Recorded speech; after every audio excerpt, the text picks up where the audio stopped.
House of Cards, there's something comforting about this brand of calculating evil. House of Cards is back and it's vying for relevance in our new political reality.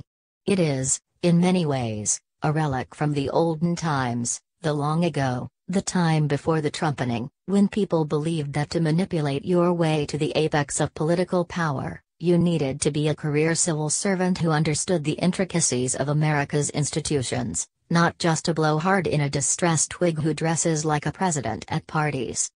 Yes, after 4 months watching a lump of melted cheese with a rudimentary face drawn on it tantrum its way towards impeachment, there's something comforting about Frank Underwood's brand of calculating, dare I say, reflective, evil.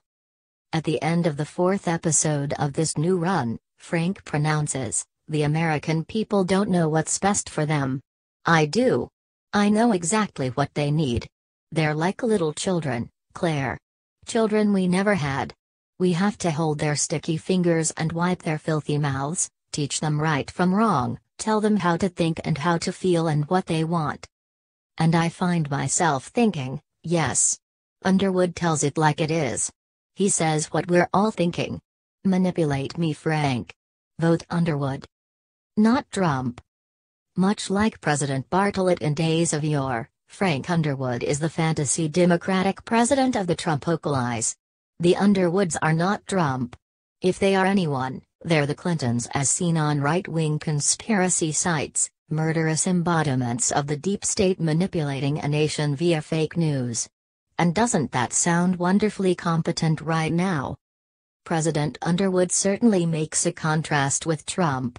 When Frank breaks the fourth wall in order to monologue verbosely like a Shakespearean villain, or indeed Foghorn J. Leghorn, this suggests a rich inner life seemingly absent from the actual president who engages in a phase of Twitter rants at 3 in the morning. Furthermore, Frank Underwood is played by Kevin Spacey, who seems to know all of his lines, whereas Trump is played by several weasels in a Rubberman suit, who prefer shrieking incoherently and can't remember any policies.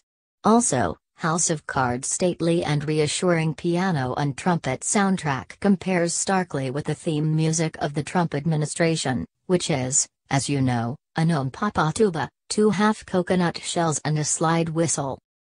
And what a wonderful marriage Frank and Claire Underwood have. Claire, Robin Wright, now a vice presidential candidate, makes for a wonderfully icy motley to Frank's steaming dastardly.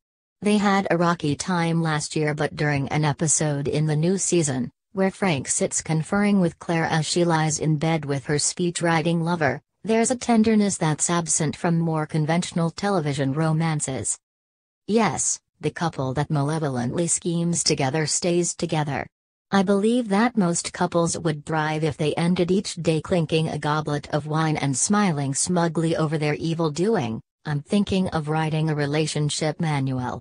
My wife and I certainly do, and if you've been following my writing you'll know we've been manipulating my nefarious ascent through the hierarchy of the Irish Times for some time now. Don't worry, none of my colleagues reads this column. I view writing it much like Frank breaking the fourth wall. I've tried looking off into the distance in the middle of meetings to scheme aloud in the past, but they've noticed that. Anyway, I'm digressing. Unlike Trump, who veers from one policy non sequitur to the next as his fizzing synapses decay, the Underwoods play a Machiavellian long game. As Series 5 begins, Frank's power is still under threat from hunky Republican challenger Will Conway, Joel Kinnaman. Conway is a well-meaning, soulful war hero with skeletons in the closet, possibly literal ones, a perfect Penelope pitstop for dastardly and motley to thwart presidential overreach. So our anti-heroes launch into a vigorous round of plotting, some elements of which are conveniently familiar.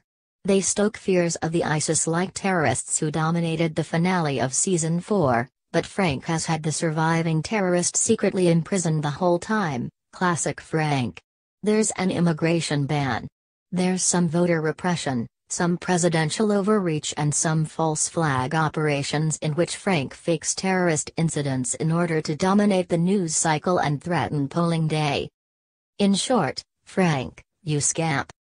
It feels pacier, leaner and wittier than last season, possibly due to the new showrunners Frank Pugliese and Melissa James Gibson. But don't worry, it's still entertainingly ridiculous. The joy of House of Cards is the joy of watching clever baddies manipulating naive voters and less amoral underlings.